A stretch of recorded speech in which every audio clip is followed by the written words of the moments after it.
तो पिछले टर्म में बच्चों तुम लोगों को प्रमाण क्रमांक प्रमाण भार के बारे में चर्चा किए थे। तो किसी भी तत्व को दिखाने के लिए कुछ हम रिप्रेजेंटेटिव एलिमेंट का ये चित्र बनाए हैं। इसमें देखिए, पहला जो है ऑक्सीजन है, दूसरा सोडियम है Na, और तीसरा जो है पोटेशियम है। अब इसको लिखा कैसे जाता है? ऑक्सीजन को, ऑक्सीजन के नीचे जो है इधर 8 लिखते हैं।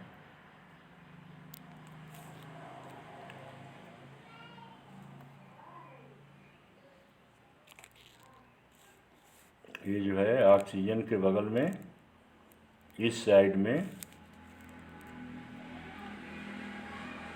ऑक्सीजन के बगल में 8 और इसको ऊपर 16 लिखते हैं।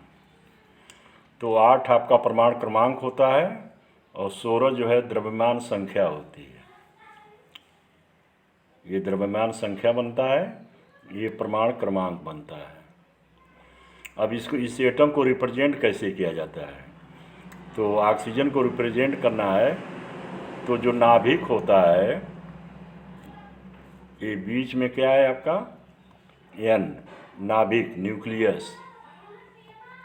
और न्यूक्लियस में क्या रहता है? न्यूक्लियस में आपका प्रोटॉन और न्यूट्रॉन इसमें रहते हैं।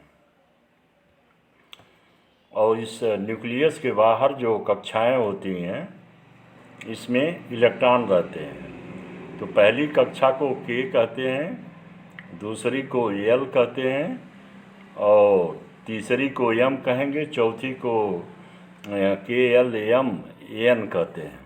तो विभिन्न कक्षाओं में, जैसे आप लोग कक्षा में पढ़ते हैं, कक्षा 1, कक्षा 2, कक्षा 3, कक्षा 4, उसी तरह ये इलेक्ट्रॉन का जो है, पहली कक्षा को K, दूसरी को L, यदि यहाँ तीसरी रहेगी तो उसको M, यदि चौथी कक्षा है तो उसको N से व्यक्त करते हैं। तो ये देखिए, ऑक्सीजन का ये नाभिक न्यूक्लियस है, इसमें यहाँ पर 8 प्रोटॉन और 8 न्यूट्रॉन दिखाया गया है। इन दोनों को आप जोड़ देंगे, ये 8 प्रोटॉन और 8 न्यूट्रॉन को, ये दोनों को आप लोग जोड़ देंगे तो आपको मिल जाएगा मास नंबर A। और केवल प्रोटॉन को कंसीडर करेंगे, ये दोनों को ऐड करने के बाद आपको मास नंबर मिलेगा।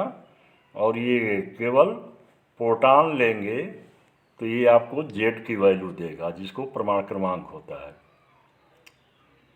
तो इस तरह से जो है,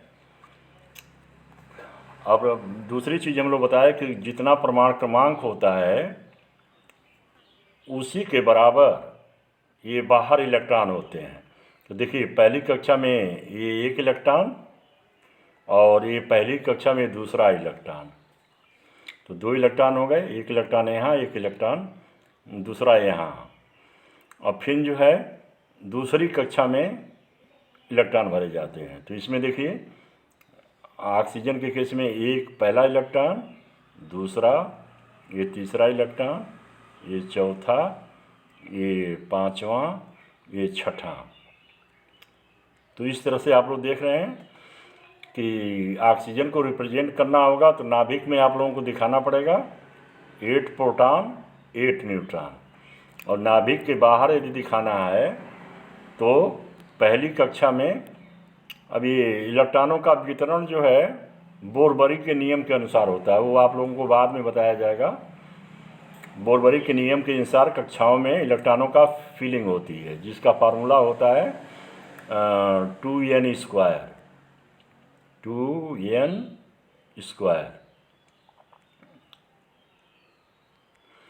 तो n जो है ये कक्षाओं की संख्या है। ये n जो है पहली के लिए ये 1 हो जाएगा, दूसरी कक्षा के लिए n का मान 2 लेंगे। तो इस तरह से कक्षाओं में इलेक्ट्रॉनों की संख्या को निकालते हैं।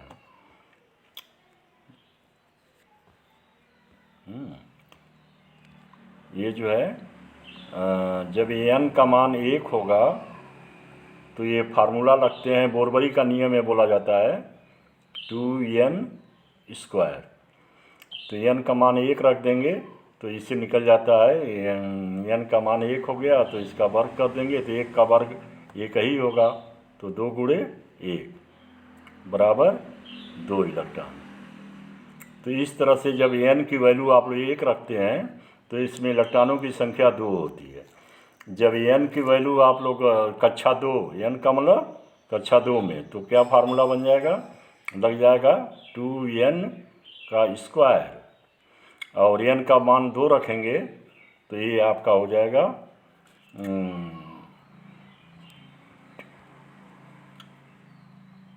2n²।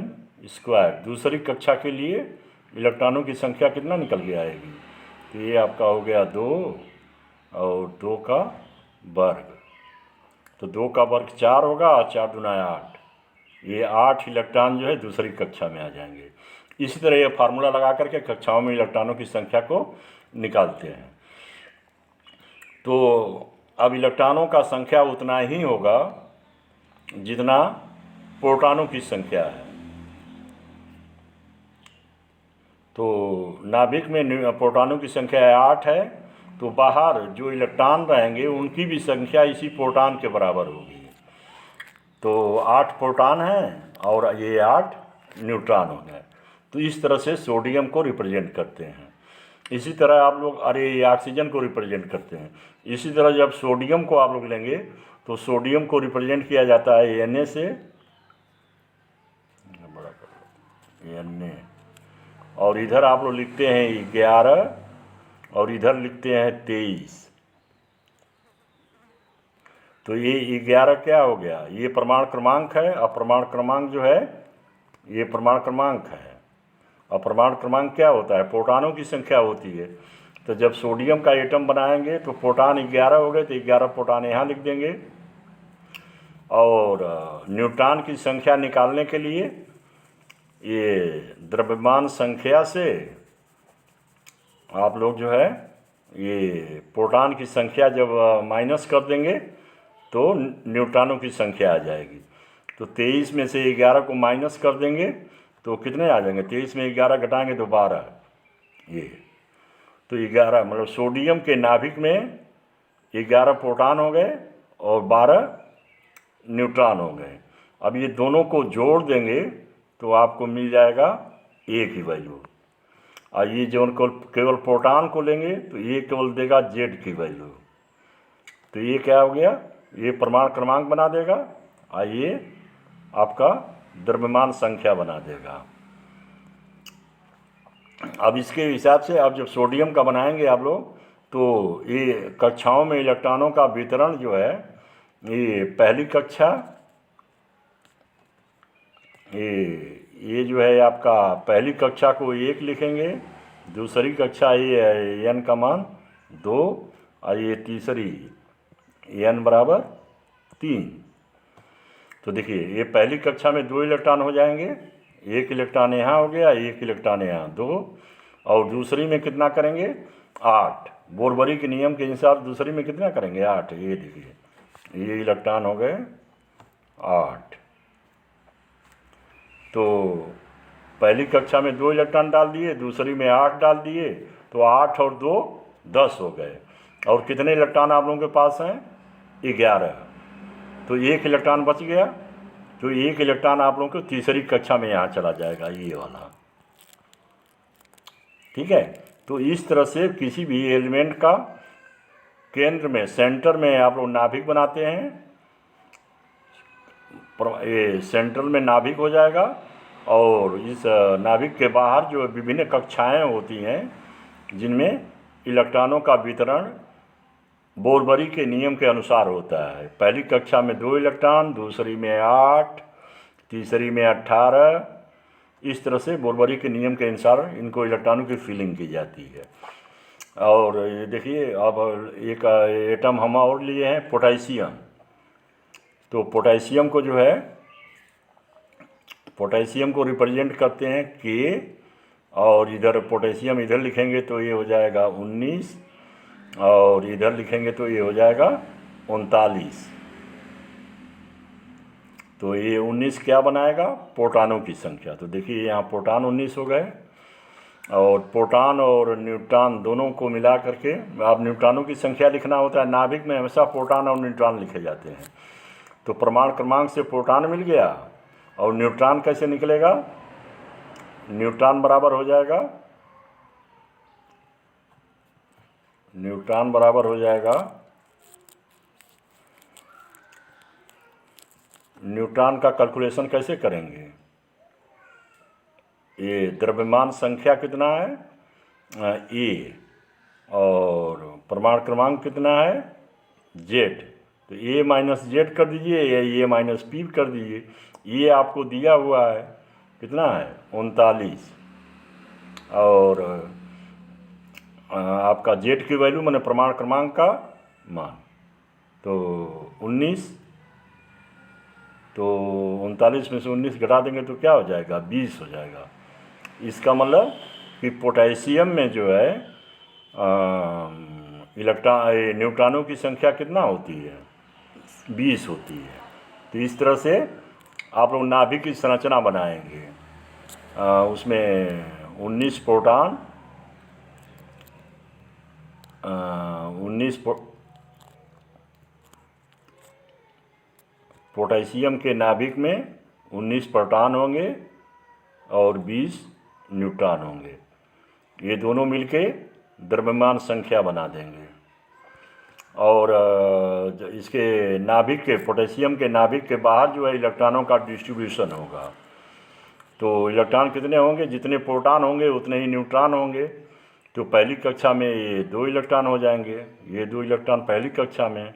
दूसरी कक्षा में 8, 1 2 3 4 5 6 7 8, 2n स्क्वायर के हिसाब से दूसरी कक्षा में 8 इलेक्ट्रॉन हो गए। अब तीसरी कक्षा में भी 8 इलेक्ट्रॉन भरे जाते हैं। ये 8 इलेक्ट्रॉन यहाँ हो गए। आपको भरना है 19 इलेक्ट्रॉन, तो 2 ये हो गए पहली में, 8 दूसरी में हो गए। तो 2 और 8 10 हो गए। कितने बचे? 9। 9 में से 8 आप भरेंगे तीसरी में, और 1 इलेक्ट्रॉन जो बचेगा वो चला जाएगा चौथी में। तो इस तरह से ये इलेक्ट्रॉनों की फिलिंग आप लोगों को डिटेल में बताया जाएगा बाद में। यहाँ पर यही देखिए कि किसी भी परमाणु को या एलिमेंट को रिप्रेजेंट करने के लिए नाभिक बीच में लिखा जाता है, और नाभिक में प्रोटॉन और न्यूट्रॉन डाले जाते हैं, और बाकी जो इलेक्ट्रॉन जो है नाभिक के बाहर विभिन्न कक्षाओं में बोरबरी के नियम के अनुसार व्यवस्थित होते हैं। तो इस तरह से कुछ प्रारंभिक जानकारी आप लोगों के एटम के स्ट्रक्चर के बारे में बताया गया कि कहाँ प्रोटॉन रहते हैं, कहाँ न्यूट्रॉन रहते हैं, कहाँ इलेक्ट्रॉन रहते हैं, क्यों प्रोटॉनों की संख्या इलेक्ट्रॉनों की संख्या के बराबर होती है, प्रोटॉन पर प्लस चार्ज होता है, इलेक्ट्रॉन पर माइनस चार्ज होता है। इसीलिए जितने प्रोटॉन नाभिक में होते हैं उतने ही इलेक्ट्रॉन नाभिक के बाहर विभिन्न कक्षाओं में इलेक्ट्रॉन घूमते रहते हैं। इस तरह से इसका जो है परमाणु की संरचना रिप्रेजेंट किया जाता है। ठीक है, थैंक यू। लंबा